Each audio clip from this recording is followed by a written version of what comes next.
Praise the lord. అందరికీ యేసుక్రీస్తు నామంలో మీ అందరికీ శుభము కలుగునుగాక. చిన్న ప్రార్థన చేసుకొని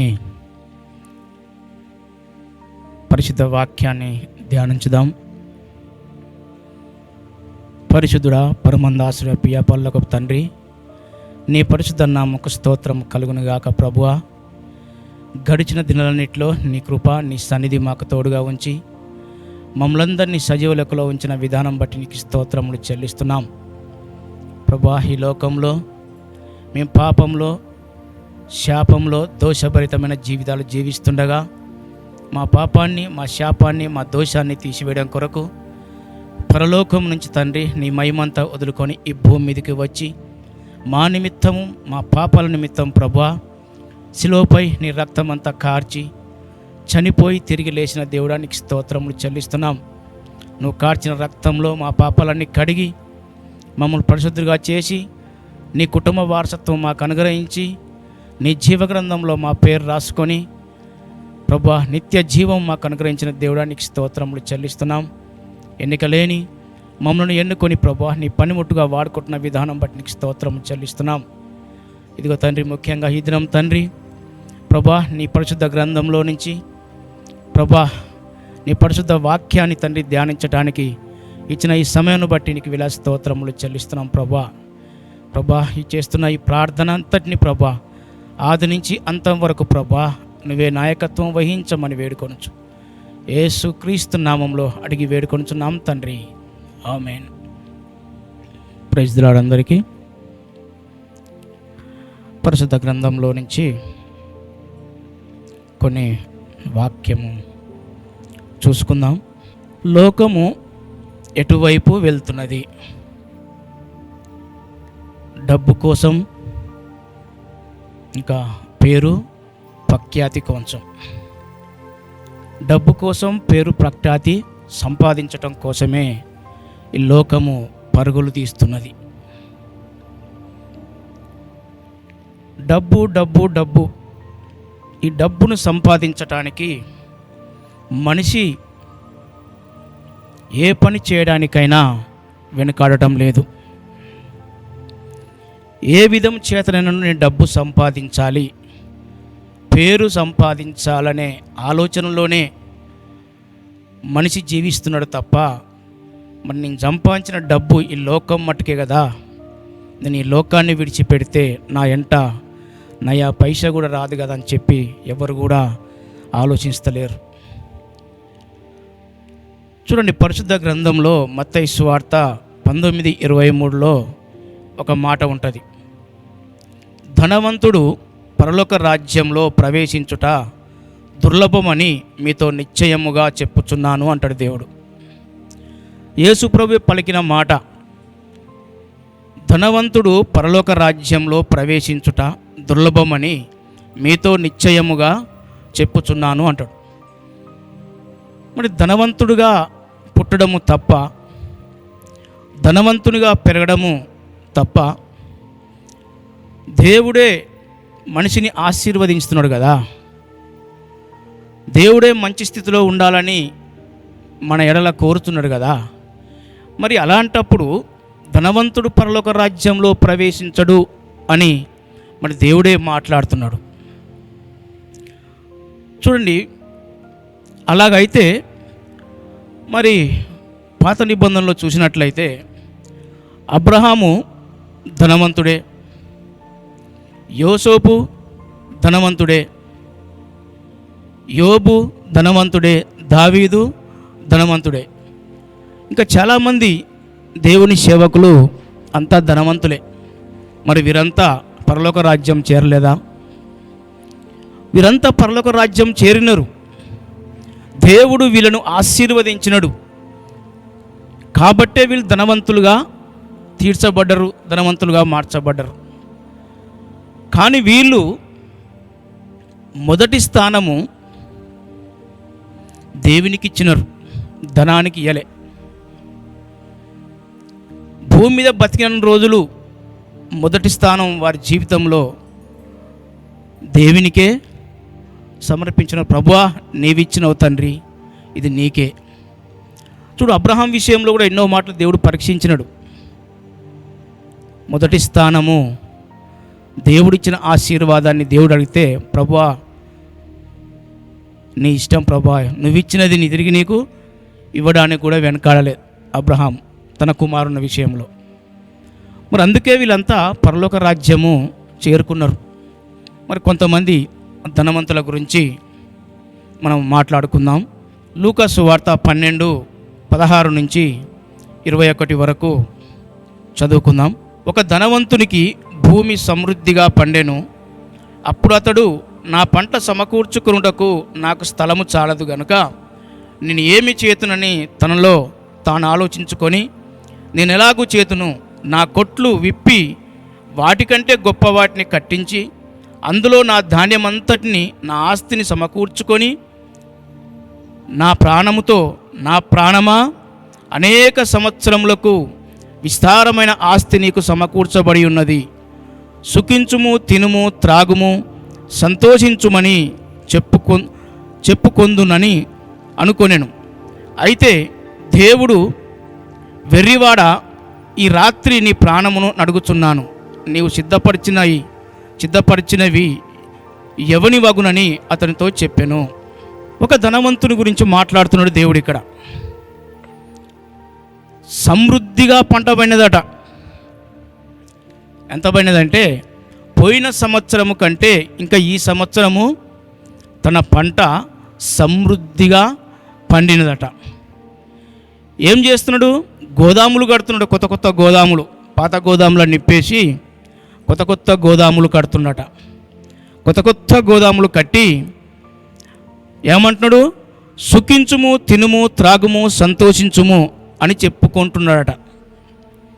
ప్రాణమా, అనేక సంవత్సరముల కొరకు విస్తారమైన ఆస్తిని సంపాదించినను ఇక నీవు తినుము, తాగుము, సుఖపడము. నువ్వు ఎంత తిన్నా అయిపోదు, ఎంత తాగినా తరగని ఆస్తి అంతా నేను నీకు సంపాదించిన అని చెప్పి తన మనసులో అనుకుంటున్నట రాత్రి. అయితే పుట్టించిన దేవుడు అతని ముందు ప్రత్యక్షమై ఏమంటున్నాడు? అయితే దేవుడు, వెర్రివాడ, ఈ రాత్రి నీ ప్రాణమును అడుగుతున్నాను, నీవు సిద్ధపరిచినవి ఎవని అడుగునని అతనితో చెప్పాను. దేవుడు ప్రత్యక్షమే అంటున్నాడు, ఈ రాత్రి నేను నీ ప్రాణాన్ని నేను తీసుకుంటున్నా. నువ్వు సిద్ధపరిచినవన్నీ ఎక్కడ? నువ్వు సిద్ధపరిచినవు అనేక సంవత్సరముల కొరకు, నువ్వు సిద్ధపరిచినవు, గోదాములు కట్టినవు, గోదాములలో సంపాదన అంతా నింపినవు. కానీ ఈ రాత్రి నేను నీ ప్రాణాన్ని తీసుకుంటున్నా. నువ్వు సంపాదించినవన్నీ ఎవని పాలవుతాయి? చూడు, పాత నిబంధనలో యోసేపు కూడా గోదాములు కట్టినాడు. పాత నిబంధనలో యోసేపు పెద్ద పెద్ద గోదాములు కట్టినాడు. గోదాములు కట్టి ఏం చేసినాడు ఆయన? అనేకులకు, పేదవారికి, ఇంకా అనేక దేశాలకు, ప్రపంచ దేశాలకు ఆహారాన్ని పంచిపెట్టేసినట. మరి దేవుడు అతని యోసేపును ఆశీర్వదించినాడు, ఇక ధనవంతుని కూడా ఆశీర్వదించినాడు. కానీ ఈ ధనవంతుడేమో అనేక సంవత్సరముల కొరకు సొంతానికి గోదాములో నింపుకున్నాడు. మరి ఈ యోసేపు ప్రపంచ దేశాలకే ఆహారాన్ని పంచిపెట్టినాడు. మరి అతనికి ఇతనికి తేడా ఉన్నది చూడండి. పంట పడినప్పుడు ఈ ధనవంతుడు ఏం చేయాలి? ప్రభువా నీకు వందనాలు తండ్రి, అనేకులు ఎంతోమంది పంట చేస్తున్నారు కానీ వారి పంట చేతికి రాలేదు. కానీ ప్రభువా, నేను కష్టపడి పండించిన పంట నా చేతికి వచ్చింది ప్రభువా, నీకు వందనాలు ప్రభువా అని చెప్పేసి దేవునికి వందనాలు తెలియజేయాలి. కానీ మర్చిపోయినాడు, దేవుని ఆశీర్వాదాన్ని మర్చిపోయినాడు. ఏం చేయాలి? ఆయన కీర్తనలో ఒక మాట ఉంటుంది, 103:1, ఆయన చేసిన ఉపకారంలో దేనిని నువ్వు మరువకుము అంటది. కానీ మర్చినాడు. ఆశీర్వాదం లేకపోతే ప్రభువా నన్ను ఆశీర్వదించు ప్రభు అంటాం మనం. ఎప్పుడైతే ఆశీర్వదిస్తామో, ఎప్పుడైతే దేవుడు మేలు చేస్తాడో, చేసిన మేళ్ళు మర్చిపోతాడట. మరి ధనవంతు కూడా చేసిన మేళ్ళు మర్చిపోయినాడు. మరి చూడు, అందుకని బైబిల్ ఒక మాట ఉంటుంది, సామెతలు 22:1 ఉంటుంది, గొప్ప ఐశ్వర్యము కంటే మంచి పేరును, వెండి బంగారము కంటే దయయు కోరదగినవి. చూడు, గొప్ప ఐశ్వర్యము కంటే ఏందట, మంచి పేరు వెండి బంగారము కంటే దయయు కోరదగినది. చూడు, అదే ఇంకా మత్తయి సువార్త 6:19 ఉంటుంది. భూమి మీద మీ కొరకు ధనము కూర్చుకొనవద్దు, పరలోకమందు మీ కొరకు ధనము కూర్చుకొనుడి. చూడు ఏమంటున్నాడు దేవుడు, భూమి మీద ఏం సంపాదించుకోవాలి? గొప్ప ఐశ్వర్యము కాదు, ఏం సంపాదించుకున్నాడా? మంచి పేరు సంపాదించుకో. ఇంకేమన్నాడు? వెండి బంగారము కంటే దయయు కోరద. నీ దయ, మనసులో దయ ఉండాలి, ప్లస్ దేవుని యొక్క దయ కూడా ఉండాలి కదా. అవును, దేవుని దయ మనం బ్రతుకుంటున్నాం, దేవుడు ఆశీర్వదించినడు, ఆశీర్వాదం పొందుకుంటున్నాం మనం. కానీ తర్వాత దేవుని ఆశీర్వదించగానే ఏం చేస్తున్నాడు మనిషి? ఆశీర్వాదాన్ని మర్చిపోతుండట. ఏమంటున్నాడు? భూమి మీద మీ కొరకు ధనము కూర్చుకొనవద్దు. ఎక్కడ కూర్చుకోవాలి? పరలోకంలో అట. పరలోకంలో మీ కొరకు ధనాన్ని కూర్చుకొనుడి అంటున్నాడు దేవుడు. చూడు, ధనవంతుడు దేని కొరకు అంటే తన కొరకు, తన కుటుంబం కొరకు సమకూర్చుకున్నాడు. కానీ భూమి విడిచిపెట్టేటప్పుడు ఒక్క రూపాయి కూడా తన వెంట తీసుకొని పోలేడు, తన వెంట ఒక్క రూపాయి కూడా రాదు. అందుకని ఏమంటున్నాడు? పరలోకంలో మీ కొరకు ధనమును కూర్చుకొనుడి, భూమి మీద కాదు అంటున్నాడు. దేవుడు పలుకుతున్న మాటలు ఇవన్నీ. మరి ఈ ధనవంతుడు ఇలా ఉన్నాడు. ఇంకొక ధనవంతుని గురించి చూసుకుందాం. సుఖపడే ధనవంతుడు అట. ఈయనేమో సమకూర్చుకున్న ధనవంతుడు. ఇంకొక ధనవంతుడు సుఖపడే ధనవంతుడట. చూద్దాం, లూకా సువార్త 16:19. ఒక ధనవంతుడు ఉండెను. అతడు ఉదారంగు బట్టలను సన్నపు నార వస్త్రములు ధరించుకొని ప్రతి దినము బహుగా సుఖపడుచుండు వాడు. లాజరు అను ఒక దరిద్రుండెను. వాడు కురుపులతో నిండిన వాడై ధనవంతుని ఇంటి వాకిట పడియుండి అతని బల్ల మీద నుండి పడు రొట్టె ముక్కలతో ఆకలి తీర్చుకొనగోరెను. అంతేకాక కుక్కలు వచ్చి వాని కురుపులను నాకెను. దరిద్రుడు చనిపోయి దేవదూతల చేత అబ్రహాము రొమ్మున ఆనుకొనుటకు కొనిపోబడెను. ధనవంతుడు కూడా చనిపోయి పాతిపెట్టబడెను. అప్పుడు అతడు పాతాళంలో బాధపడుచు కన్నులెత్తి దూరం నుండి అబ్రహామును అతని రొమ్మున ఆనుకొని ఉన్న లాజరును చూచి, తండ్రి అయిన అబ్రహామా, నా యందు కనికరపడి తన వేలుకొనను నీళ్ళలో ముంచి నా నాలుకను చల్లార్చుటకు లాజరును పంపుము, నేను ఈ అగ్నిజ్వాలలో యాతన పడుచున్నానని కేకలు వేసి చెప్పాను. మరి ఈ ధనవంతుని గురించి చూసుకుందాం. సుఖపడుచుండు ధనవంతుడు. అవును, ప్రతి వాళ్ళు కోరుకునేది అదే. ప్రభువా నన్ను ఆశీర్వదించితే ప్రభువా అంటే, ఆశీర్వదించడం అంటే ఏంటిది? సమృద్ధిలో ఉంచడం. సమృద్ధిలో అంటే సుఖం. ప్రతి మనిషి కూడా ఎవరు కష్టపడాలని కోరుకోరు భూమి మీద.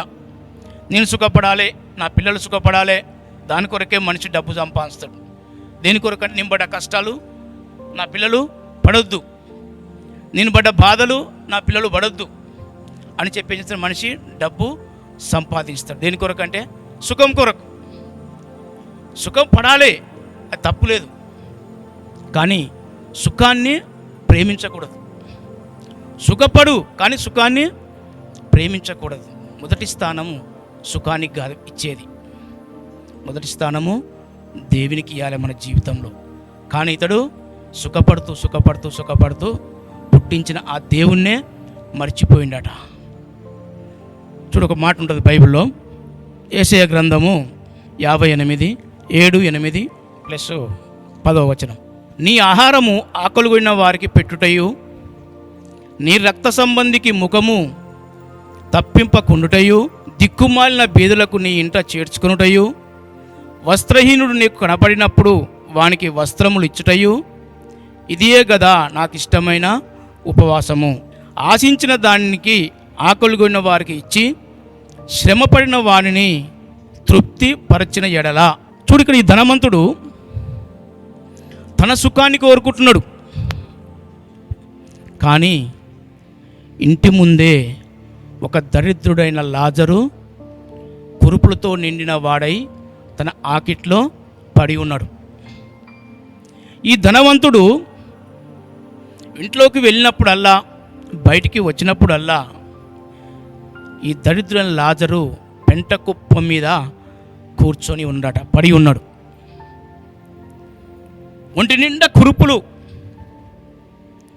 కుక్కలు వచ్చి కురుపులను నాకుతున్నాయి.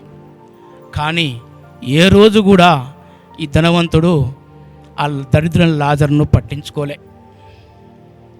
వస్తున్నాడు, చూసుకుంటా వెళ్తున్నాడు. కానీ ఏ ఒక్క రోజు కూడా దగ్గరికి వచ్చి పరామర్శించలేదు, తీసుకెళ్ళి వైద్యము చేయించలేదు. చూడు, ఆదుకునే స్తోమత నీకున్నది,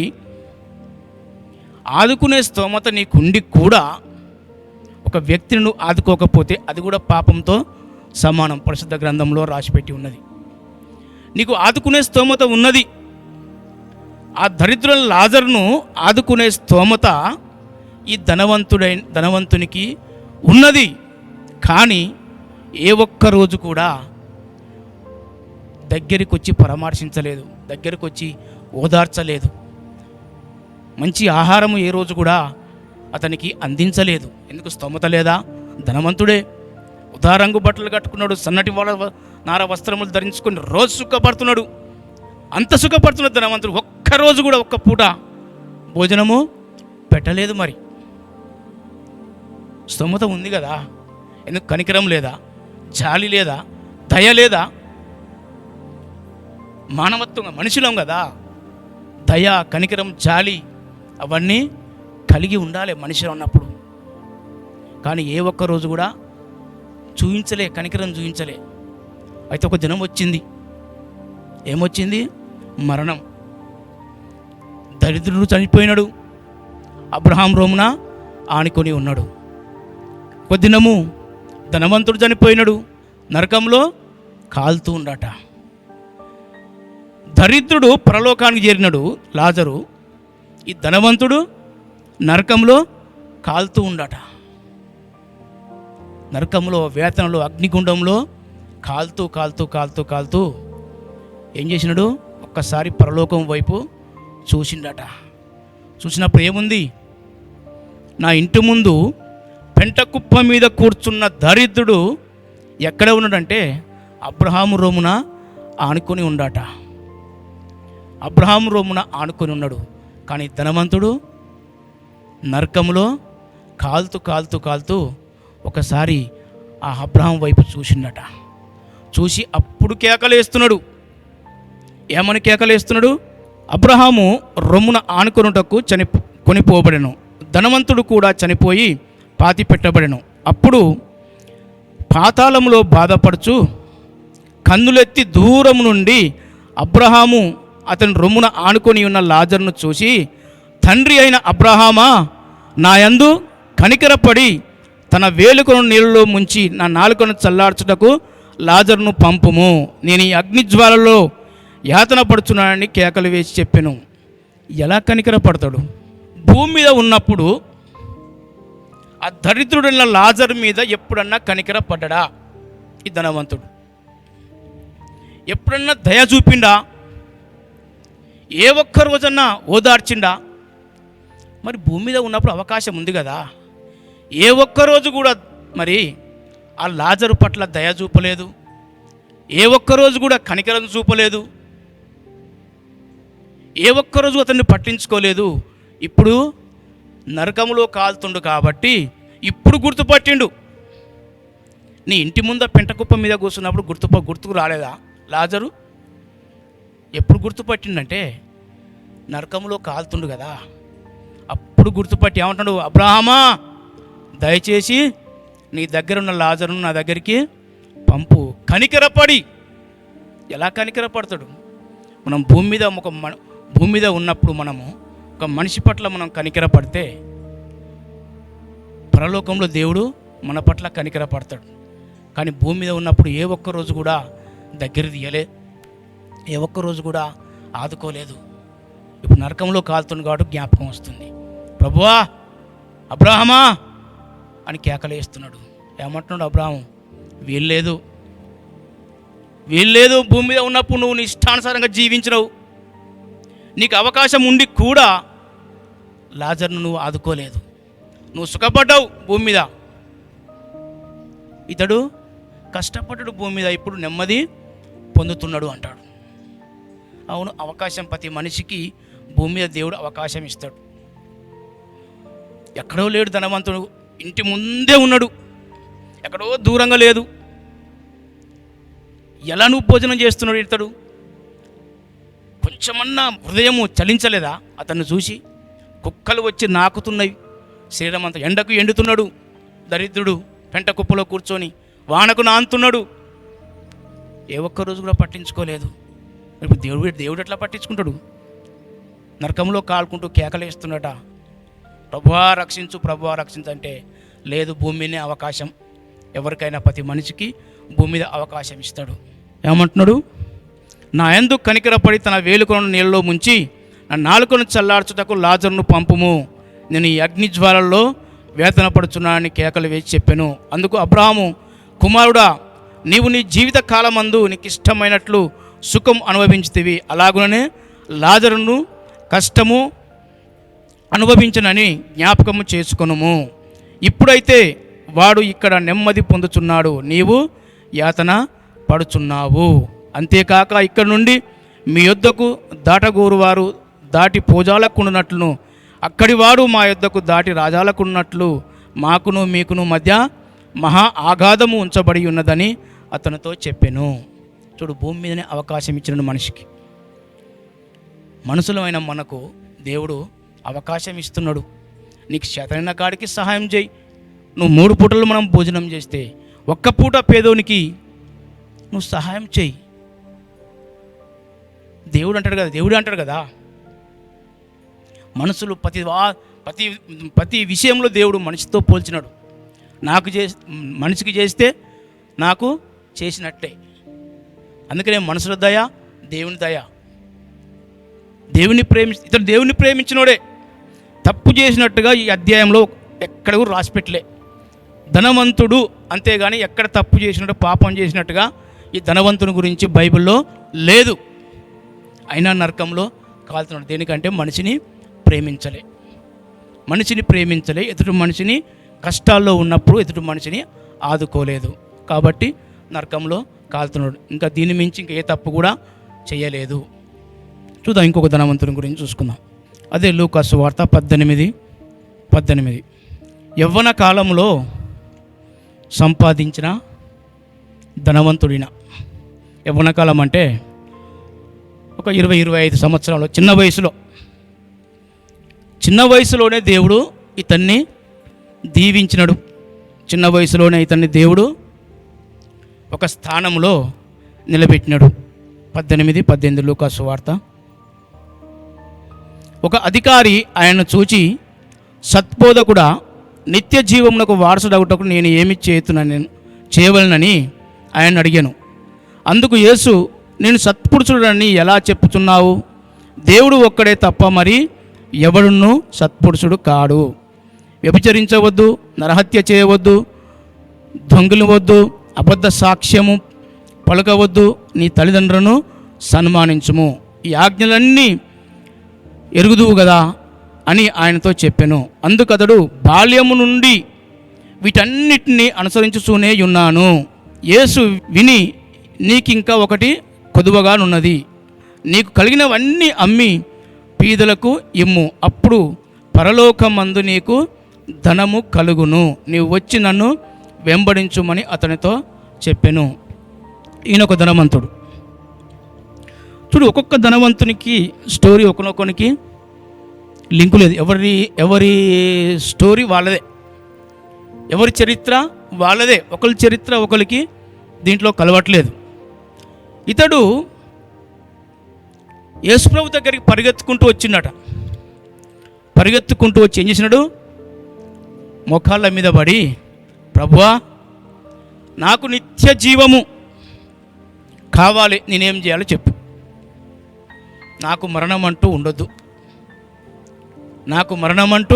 ఉండొద్దు, నాకు నిత్య జీవం కావాలి, నేనేం చేయాలో చెప్పు అంటే దేవుడు అన్నాడు, కొన్ని ఆజ్ఞలు చెప్పినాడు. ఏం చెప్పినాడు? ఈ ఆజ్ఞలన్నీ నీ ప్రభు నేను పాటిస్తూనే ఉన్నా. చిన్నప్పటి నుంచి ఈ ఆజ్ఞలన్నీ నేను పాటిస్తూనే ఉన్నా. వ్యభిచారం చేయలేదు, నరహత్య చేయలేదు, దొంగతనము చేయలేదు, అబద్ధ సాక్ష్యము పలకలేదు. నా తల్లిదండ్రులు నేను పువ్వుల్లో పెట్టి నేను సాత్తున్న ప్రభు. నేను ఇంకా ఏం కొద్ది ఉంది నాకు? మందిరంలో దశమ భాగాలు ఇస్తున్నా, కానుకలు ఇస్తున్నా, ఇంకా పరిచర్య చేస్తున్న మందిరంలో. అంటే దేవుడు అంటున్నాడు అన్నీ 100కు 100 మార్కులు వేసినాడు దేవుడు. అవును, తల్లిదండ్రులను సన్మానిస్తున్నావు 100కు 100. నువ్వు వ్యభిచారం చేయలేదు 100కు 100, అబద్ధం ఆడలేదు, దొంగతనం చేయలేదు, మోసం చేయలేదు, నీతిగా నిజాయితీగా సంపాదించినావు, ఓకే 100కు 100 మార్కులు వేసినాడు దేవుడు. సంఘంలో పరిచర్య కూడా చేస్తున్నావు 100కు 100. దశమ భాగాల విషయంలో అన్నీ పాటిస్తున్నాడు. పూదినలో కొత్తిమీరలో కూడా దశమ భాగం ఇస్తున్నాడు. పూదినలో ఇస్తున్నాడు, దశమ భాగం కొత్తిమీరలో ఇస్తున్నాడు, ఇంకా సంపాదించిన సంపాదన అన్నిట్లో కూడా దశమ భాగం ఇస్తున్నాడు దేవునికి. అది ఇంకా ఏం తక్కువ ఉంది ప్రభు? నాకు డైరెక్టు పరలోకమే. ఇంకా ఏం తక్కువ ఉంది ప్రభు అంటున్నాడు. కానీ దేవుడు ఏమంటున్నాడు? ఇంకా ఒకటి కొదువు ఉంది. ఇంకా ఒకటా? ఇంకా ఏముంది ప్రభు? ఆజ్ఞలన్నీ పాటిస్తున్న పుట్టినప్పటి నుంచి ఏ రోజు కూడా నీ మత్తు పదార్థం తీసుకోలేదు. ఏ రోజు కూడా నేను ఎటువంటి పాపము చీమకు కూడా నేను హాని కలగజేయలేదు నేను. మరి ఇంకా ఏం తక్కువ ఉంది ప్రభు నాకంటే? ఏమన్నాడు దేవుడు? ఉన్న ఆస్తిని అమ్మి పేదలకు పంచి నన్ను వెంబడించుము. అమ్మ బాబాయ్, ఏమంటున్నాడు దేవుడు? ఆస్తి అంతా అమ్మి పేదలకు పంచిపెట్టి నన్ను వెంబడించమంటున్నాడు. అంటే ఇతని స్థానము అన్ని ఆజ్ఞలు పాటిస్తుండు, కానీ మొదటి స్థానము ధనానికి ఇచ్చినాడు, దేవునికి ఇయ్యలే. ఫస్ట్ ధనాన్ని ప్రేమిస్తున్నాడు, తర్వాత దేవుణ్ణి ప్రేమిస్తున్నాడు, తర్వాతనే దేవునికి స్థానం ఇచ్చినాడు. ఫస్ట్ స్థానం ఎక్కడ ఇచ్చింది ఇతడు అంటే ధనము, డబ్బు కావాలి నాకు, డబ్బు. దేవుడు ఏమంటున్నాడు? మత్తయి సువార్త 6:21 ఏమంటున్నాడు? ధనము ఎక్కడ ఉండునో అక్కడనే నీ హృదయము ఉండును. ఇంకేమన్నాడు? సామెత 27:1 రేపటి దినము గురించి అతిశయపడకము, ఏ దినము ఏమి సంభవించునో అది నీకు తెలియదు. ధనము అబ్బో ఇప్పుడే ఉన్న కాడికి అమ్మి నేను పేదలకు పంచి పెడితే మరి రేపటి దినం నా పరిస్థితి ఏంది? రేపు నా పిల్లల పరిస్థితి ఏంది? రేపు నా పిల్లల పరిస్థితి ఏంది? నా పరిస్థితి ఏంది? ఉన్న కాడికి అమ్మి ఇచ్చి నన్ను వెంబడించమంటున్నాడు. అంటే దేవుడు ఏమంటున్నాడు? రేపటి దాని గురించి ఎందుకు ఆలోచిస్తున్నావయ్యా? రేపటి దాని గురించి అతిశయపడకము, ఏ దినము ఏమి సంభవించును అది నీకు తెలియదు. రేపటి దాని గురించి ఆలోచించొద్దు. నన్ను ఫస్ట్ నీవు నీ ధనాన్ని అమ్మి నన్ను వెంబడించుము, అప్పుడు నీకు పరలోకంలో ధనము సమకూర్చబడుతుంది అంటున్నాడు దేవుడు. ఎందుకు? ఇతడు ధనవంతుడు గనక ఏం చేసినాడు? ధనాన్ని వదులుకోలేకపోయినాడు. ఏం చేసినాడు? నీ ధనము దేవుడు వద్దు, నాకు అంటారుగా గీవుడు వద్దు, ఏం కావాలి నాకు? నా డబ్బు కావాలని చెప్పేసి ముఖం చిన్నపుచ్చుకొని వెళ్ళిపోయినట. చూడు, కొత్త నిబంధనలో అపోస్తుల కార్యంలో ఒక మాట ఉంటుంది. 10వ అధ్యాయంలో ఒక వ్యక్తి ఉంటాడు. ఏం పేరంటే కొర్నేలి. చూడు, కొర్నేలి ప్రార్థనలు చేస్తున్నాడు, ఉపవాసాలు చేస్తున్నాడు, ఇంకా దాన ధర్మాలు కూడా చేస్తున్నాడు. అన్యుడే, దేవుని గురించి అంతగా తెలియదు, అయినా ప్రార్థనలు చేస్తున్నాడు, ఉపవాసాలు చేస్తున్నాడు, ఇంకా దాన ధర్మాలు కూడా చేస్తున్నాడు. ఇతడు కూడా ఆస్తిపరుడే. అందుకనే దేవదూత దిగి వచ్చి కొర్నేలుతో మాట్లాడుతున్నది. కొర్నేలే, నీ ప్రార్థన పరమందు వినబడదని. దేవదూత దిగి వచ్చింది కొర్నేలు దగ్గరికి. ఎందుకు? చూసినది కొర్నేలుని, దేవుడు చూసినాడు, దాన ధర్మాలు చేయడం చూసినాడు, ప్రార్థనలు చేయడం చూసినాడు, ఉపవాసాలు చేయడం చూసినాడు. కాబట్టి దేవదూత దిగి వచ్చింది. అంటే మరి ఈ ధనవంతుడు అన్ని ఆజ్ఞలన్నీ పాటిస్తున్నాడు, కానీ ధనాన్ని వదులుకోలేకపోయినాడు. ధనం కావాలన్నా దేవుడు కావాలన్నా నీకంటే ఏమన్నాడు? నాకు ధనమే కావాలి. ధనం లేదట బత్తం, నాకు ధనమే కావాలని ముఖం చిన్నబుచ్చుకొని వెళ్ళిపోయినట. ఇంకో ధనవంతుని గురించి చూసుకుందాం. 4వదిగా, ఈ ధనవంతుడు అక్రమంగా సంపాదించిన ధనవంతుడు. ఎట్లా సంపాదించాడు? అక్రమంగా, షార్ట్కట్లో, కష్టపడకుండా షార్ట్కట్లో సంపాదించాలని కొంతమంది ప్రయాసపడుతూ ఉంటారు. పొద్దంతా కష్టం చేస్తే ఏమొస్తుంది? 400-500 వస్తుంది. అదే దొంగదారిలో అయితే ఎంతైనా సంపాదించవచ్చు అని ఆలోచన కలిగిన వ్యక్తి ఇతడు. ఎట్లా సంపాదించాడు? అక్రమంగా సంపాదించిన ధనవంతుడు. లూకా సువార్త 19వ అధ్యాయము 1 నుంచి. ఆయన సంచరించుచు యెరికో పట్టణంలో ప్రవేశించి దాని గుండా పోవుచుండెను. ఇదిగో, సుంకపు గుత్తాదారుడైన ధనవంతుడైన జక్కయ్య అను పేరు గల ఒకడు యేసు ఎవరో అని చూడగోరెను గాని పొట్టివాడైనందున జనులు గుంపులు కూడి ఉండుట వలన చూడలేకపోయెను. అప్పుడు యేసు ఆ త్రోవను రానై ఉండెను గనుక అతడు ముందుగా పరిగెత్తి ఆయన చూచుటకు ఒక మేడి చెట్టు ఎక్కెను. యేసు ఆ చోటుకి వచ్చినప్పుడు కన్నులెత్తి చూచి, జక్కయ్య, త్వరగా దిగుము, నేను నీ ఇంట నుండవలసి ఉన్నదని అతనితో చెప్పగా అతడు త్వరగా దిగి సంతోషంతో ఆయనను చేర్చుకునను. అందరూ అది చూచి, ఈయన పాపి అయిన మనుషుని యొద్ద బస చేయ వెళ్ళనని చాలా సనుగుకొండ్రి. జక్కయ్య నిలవబడి, ఇదిగో ప్రభువా, నా ఆస్తి సగము బీదలకిచ్చుచున్నాను. నేను ఎవని యొద్దనైనను అన్యాయముగా దేన్నైనా తీసుకునే ఎడల అతనికి 4 అంతలు మరలా చెల్లింతునని ప్రభుతో చెప్పెను. అందుకు యేసు, ఇతడును అబ్రహాము కుమారుడే, ఎందుకనగా నేడు ఈ ఇంటికి రక్షణ వచ్చి ఉన్నది. ఇతడు ఒక వెరైటీ ధనవంతుడు. అక్రమంగా సంపాదించిన ధనవంతుడు. ఏం పేరంటే జక్కయ్య. చూడు, నలుగుట్లో దేవుడు ముందు మనం చూసుకున్న ఆ ధనవంతులకు పేర్లు పెట్టలే. ధనవంతుడు అన్నాడు తప్ప, కానీ ఒక జక్కయ్యకు మాత్రమే పేరు పెట్టినాడు. జక్కయ్య ఇష్టపడలే దేవుడు. ఎవరు ఈ జక్కయ్య అంటే ఒక ట్యాక్సీ కలెక్టర్. గవర్నమెంట్ వాళ్ళు 100 రూపాయలు వసూలు చేయమంటే పక్కన ఇంకో 0 పెట్టి 1000 రూపాయలు వసూలు చేసేవాడు. ఎందుకు? ఎన్ని 100లు కొడితే ఎన్ని 1000 కావాలి, ఎప్పుడు ఆస్తి పన్ను కావాలి. అదే పక్కన ఇంకొక 0 పెడితే 1000 అవుతాయి. 100 నెలంతా కొడితే 3000. పక్కన 0 పెట్టుకుంటూ పోతే ఎంత అవుతుంది? నెలకు 30,000 సంపాదించవచ్చు అనే వ్యక్తి. వడ్డీల వ్యాపారి. ఇతరు ఏం చేశారు? వడ్డీల వ్యాపారి. 4 రూపాయల వడ్డీ, 5 రూపాయల వడ్డీ. ఫస్ట్ చెప్తాడు 1 రూపాయి పడుతుంది నీకు అంటాడు. లాస్ట్ చూసుకున్నాక 6 రూపాయలు పడుతుంది మనకు. అది అంత మోసగాడు. అవసరం కదా అని తీసుకుంటాం. నీకు 1 రూపాయి పడుతుంది, ఇది 1/2 రూపాయన్నర పడుతుందని చెప్తాడు. ఫస్ట్ ఎత్తుకున్నదాకా తీసుకున్నాక కడుతుంటే తెలుస్తుంటుంది. అప్పుడు ఎంత పడతారో బాబు అంటే 6 రూపాయలు పడుతుంది లాస్ట్కి వచ్చేసరికి. అగో అట్లా అంత షార్ట్ కట్లో సంపాదించే వ్యక్తి ఈ జక్కయ్య. ఎవ్వరు ఏమనుకున్నా పట్టించుకోడు.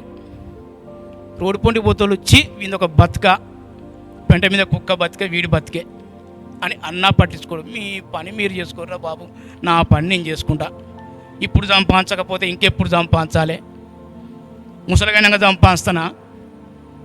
మీరు ఏమన్నా అనుకోరి, మీరు ఏమనన్నా అనుకోరి, నాకేం అవసరం, నా సంపాదన నాది అనే వ్యక్తి ఇతడు. అయితే ఏమైంది? ఒకరోజు ఆ గ్రామానికి ఎవరు వచ్చారో? యేసు ప్రభు వచ్చిండట. ఎవరు వచ్చిండు? యేసు ప్రభు ఆ గ్రామానికి వచ్చినాడు. ఈ యేసుప్రభు గురించి విన్నాడు. పలాని పక్క గ్రామానికి వచ్చినాడు యేసుప్రభు, గుడ్డోళ్ళను బాగా చేసినాడు, కుంటోళ్ళను బాగా చేసినాడు.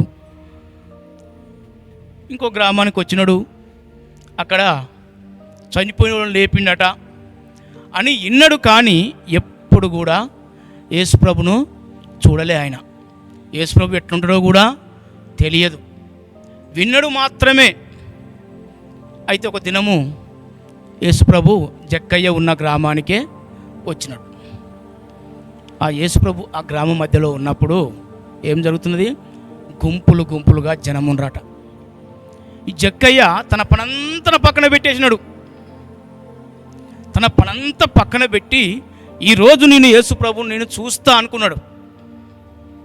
ఎటుబడిని ఈరోజు యేసుప్రభుని నేను చూడాలి అని చెప్పించినాడు. ఆ గుంపుల మధ్యలోకి వెళ్ళిపోయినట. ఆ గుంపులోంచి నిలబడి చూస్తే యేసుప్రభు కనిపించడం లేదు. ఎందుకు? పొట్టోడు కాబట్టి. ఏం చేసినాడు? యేసుప్రభు ఈ గ్రామాల ఉండడు. ఎంతసేపు అయినా పక్క గ్రామానికి వెళ్ళవలసిందే కదా అని చెప్పి ఏం చేసినాడు? యేసుప్రభు వెళ్ళే తోవలో మేడి చెట్టు ఎక్కి కూర్చుండట. కూర్చొని చూస్తూ ఉన్నాడట. ఎవరి వైపు? యేసుప్రభు వస్తున్నాడు. యేసుప్రభు వెమ్మటి శిష్యులు వస్తున్నారు. గుంపులకు జనం వస్తున్నారు. కానీ చెట్టునెక్కి చూస్తూ ఉండట. వెతుకుతున్నాడు. వెతుకుడు మీకు దొరుకును, తట్టుడు మీకు తీయబడును. వెతుకుతున్నాడు చెట్టు మీద కూర్చొని. ఎవరు ఇంతకు? యేసుప్రభు. అందరికీ పొడుగు అంగిలే ఉన్నాయి, అందరికీ గడ్డాలే ఉన్నాయి, అందరూ ఒక లెవెల్లో ఐటునే ఉన్నారు. కానీ ఇలా యేసుప్రభు ఎవరు అని తన కళ్ళతోటి వెతుకుతుండట. చూడు, యేసుప్రభు దగ్గరికి రానే వచ్చిండు. ఎవరి దగ్గరికి? ఆ జక్కయ్య కూర్చున్న చెట్టు దగ్గరికి వచ్చి ఆకాశం వైపు చూస్తూ, ఆ జక్కయ్య వైపు చూస్తూ, జక్కయ్య నువ్వు దిగిరా, నేను ఇంట్లో ఉండాలి అన్నట. ఆ ఒక్కటే మాట, జక్కయ్య నువ్వు దిగిరా, నేను నీ ఇంట్లో ఉండాలి అని ఎప్పుడైతే అన్నాడో ఆ మాటకే జక్కయ్య పడిపోయిందట. ఎందుకు? ఇంత ప్రేమతో నన్ను పిలిచిన వారు భూమి మీద ఎవరు లేరు. ఈ గ్రామంలో చుట్టుపక్కల గ్రామాలలో అందరూ నన్ను అసహించుకున్న వాళ్ళే. కానీ ఇతడు నన్ను జక్కయ్య దిగిరా అని ఇంత ప్రేమతో పిలిచిందంటే ఇతడే యేసయ్య. ఇతడే యేసయ్య అని చెప్పి ఏం చేసినాడు? త్వరగా దిగి యేసుప్రభును తన ఇంట్లో చేర్చుకున్నట. తన ఇంట్లో యేసుప్రభును చేర్చుకున్నాడు. చూద్దాం ఏమన్నాడు. అప్పుడు యేసు త్రోవన రానయ్యి ఉండేను గనుక అతడు ముందుగా పరిగెత్తి ఆయన చూచుటకు ఒక మేడి చెట్టు ఎక్కెను. యేసు ఆ చోటికి వచ్చినప్పుడు కన్నులెత్తి చూచి, జక్కయ్య త్వరగా దిగుము, నేను నీ ఇంట్లో ఉండవలసి ఉన్నదని అతనితో చెప్పగా అతడు త్వరగా దిగి సంతోషంతో ఆయనను చేర్చుకొనెను. అందరూ అది చూచి ఈయన పాపి అయిన మనిషిని యొద్ద బస చేయుట వెళ్ళనని చాలా సనుగుకొనిరి. చూడు, లోకమంతా జక్కయ్యను పాపి అంటున్నారు. కానీ యేసుప్రభు ఆ పాపిని పిలవడానికే ఆ గ్రామానికి వచ్చిందట. ఏ పట్టణానికి? ఎరికో పట్టణానికి. ఎవరి కొరకు వచ్చిండంటే జక్కయ్య కొరకు వచ్చిండు. జక్కయ్య కొరకు మరి ఆ యేసుప్రభు ఆ గ్రామానికి వచ్చినాడు. ఒక్క జక్కయ్య రక్షింపబడితే ఆ జక్కయ్య ద్వారా ఇంకా అనేకులు రక్షింపబడతారని దేవునికి తెలుసు. కాబట్టి జక్కయ్య నువ్వు దిగిరా, నేను నీ ఇంట్లో ఉంటా అన్నట. ఎప్పుడైతే ఆ మాట పలికిండో జక్కయ్య త్వరగా దిగి వచ్చి ఆ యేసుప్రభును తనతో ఉన్న శిష్యులను తన ఇంట్లో చేర్చుకుందట. జక్కయ్య నిలవబడి, ఇదిగో ప్రభువా, నా ఆస్తిలో సగం బీదలకిచ్చుచున్నాను. నేను ఎవని యొద్దనైనను అన్యాయముగా దేనినైనా తీసుకున్న ఎడల అతనికి 4 అంతలు మరలా చెల్లించునని ప్రభుతో చెప్పెను.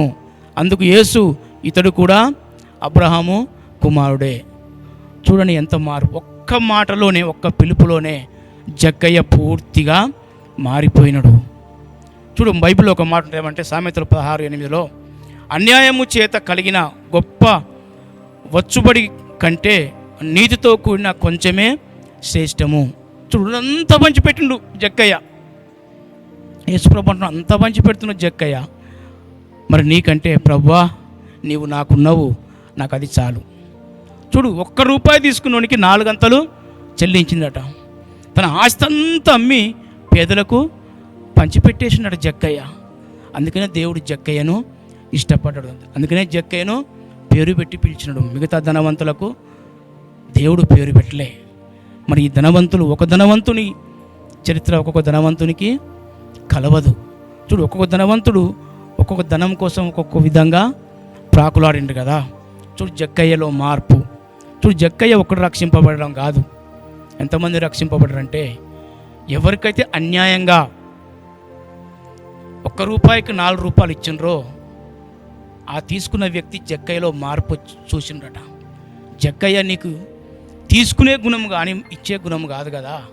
ఎలా మార్చబడ్డావు నువ్వు అంటే, నన్ను పుట్టించిన దేవుడు సృష్టికర్త నజరైన యేసుక్రీస్తు నన్ను రక్షించినడు అని అలా సాక్ష్యం పాక్కుంటూ పోయి అనేకులకు, పేదవారికి డబ్బు పంచిపెట్టిండట. ఆస్తి అంతా పంచిపెడితే వాళ్ళు కూడా డౌట్ వస్తుంది. నువ్వు తీసుకోవడం తప్ప నీకు ఇవ్వడం తెలియదుగా జక్కయ్య అంటే. ఆ జక్కయ్య వేరు, ఇప్పుడున్న ఈ జక్కయ్య వేరు. యేసుప్రభు దర్శించిన తర్వాత జక్కయ్య పూర్తిగా మారిపోయినట. ప్రార్థన చేసుకుందాం అందరం కలిసి.